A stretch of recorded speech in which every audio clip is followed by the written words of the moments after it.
Assalamualaikum warahmatullahi wabarakatuh. Saya Siti Munawaroh dari Prodi Pendidikan Ekonomi semester 6 Universitas IFET Semarang. Di sini saya akan membuat video untuk memenuhi tugas ujian akhir semester saya, mata kuliah Aspek Hukum dalam Dunia Usaha yang diampu oleh Ibu dosen DRA Sri Widyayanti MPD.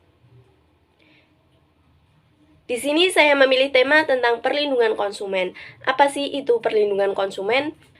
Menurut Undang-Undang Nomor 8 Tahun 1999 Pasal 1/1 yang berbunyi, segala upaya yang menjamin adanya kepastian hukum untuk memberikan perlindungan kepada konsumen. Mengapa sih konsumen itu perlu dilindungi? Yang pertama, melindungi seluruh bangsa sebagaimana diamanatkan oleh Tujuan Pembangunan Nasional menurut pembukaan Undang-Undang Dasar 1945. Yang kedua, untuk menghindari konsumen dari dampak negatif penggunaan teknologi.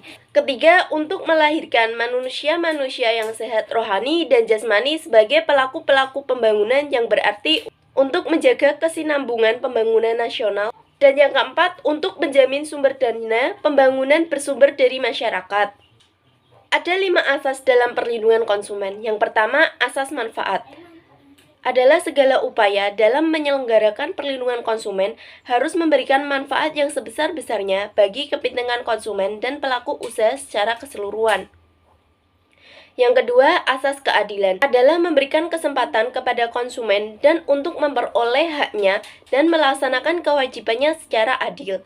Ketiga, asas keseimbangan adalah memberikan keseimbangan antara kepentingan konsumen, PU, dan pemerintah dalam arti material maupun spiritual. Yang keempat, asas keamanan dan keselamatan konsumen adalah untuk memberikan jaminan atas keamanan dan keselamatan kepada konsumen dalam penggunaan, pemakaian, dan pemanfaat barang atau jasa yang dikonsumsi atau digunakan.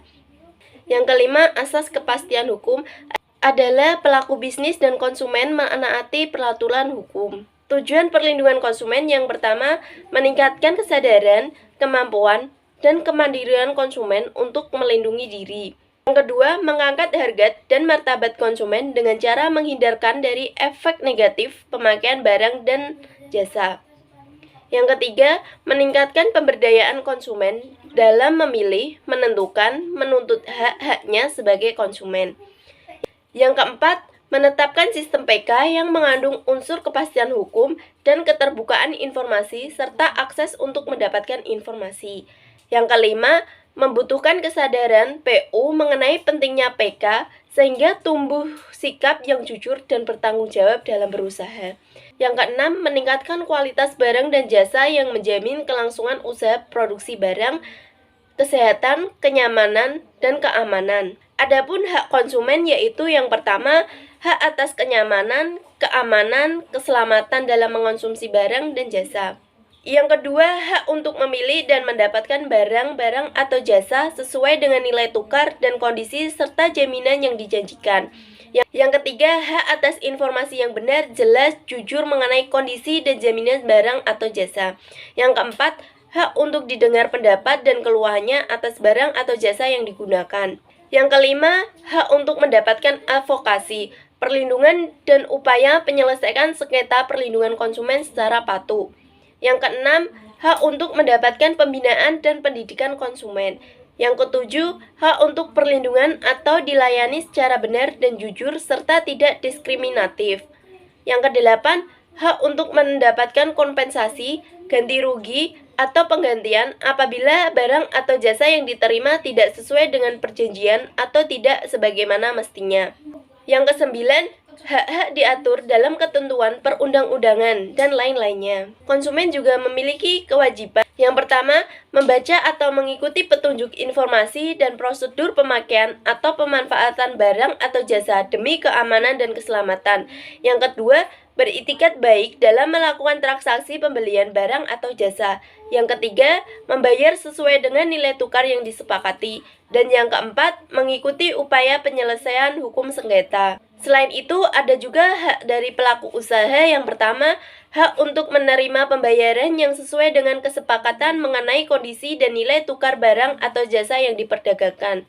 Yang kedua, hak untuk mendapatkan perlindungan hukum dari tindakan konsumen yang bertindak tidak baik. Yang ketiga, hak untuk melakukan pembelajaran diri sepatutnya di dalam penyelesaian hukum sengketa konsumen. Yang keempat, hak untuk relabilitasi nama baik apabila terbukti secara hukum bahwa kerugian konsumen tidak diakibatkan oleh barang atau jasa yang diperdagangkan. Kemudian ada kewajiban pelaku usaha. Yang pertama, bertindak baik dalam melakukan kegiatan usahanya. Yang kedua, memberikan informasi yang benar, jelas, dan jujur mengenai kondisi dan jaminan barang atau jasa, serta memberikan penjelasan penggunaan, pemakaian, dan pemeliharaan. Yang ketiga, memperlakukan atau melayani konsumen secara benar dan jujur, serta tidak diskriminatif. Yang keempat, menjamin mutu barang dan jasa diproduksi atau diperdagangkan berdasarkan ketentuan standar mutu barang atau jasa yang berlaku. Yang kelima, memberikan kesempatan kepada konsumen untuk menguji atau mencoba barang atau jasa tertentu serta memberikan jaminan atau garansi atas barang yang dibuat atau diperdagangkan. Yang keenam, memberikan kompensasi atau ganti rugi penggantian apabila barang itu cacat atau rusak. Sekian materi yang bisa saya sampaikan, kurang lebihnya saya mohon maaf. Jangan lupa untuk di like, di komen, dan di subscribe. Wassalamualaikum warahmatullahi wabarakatuh.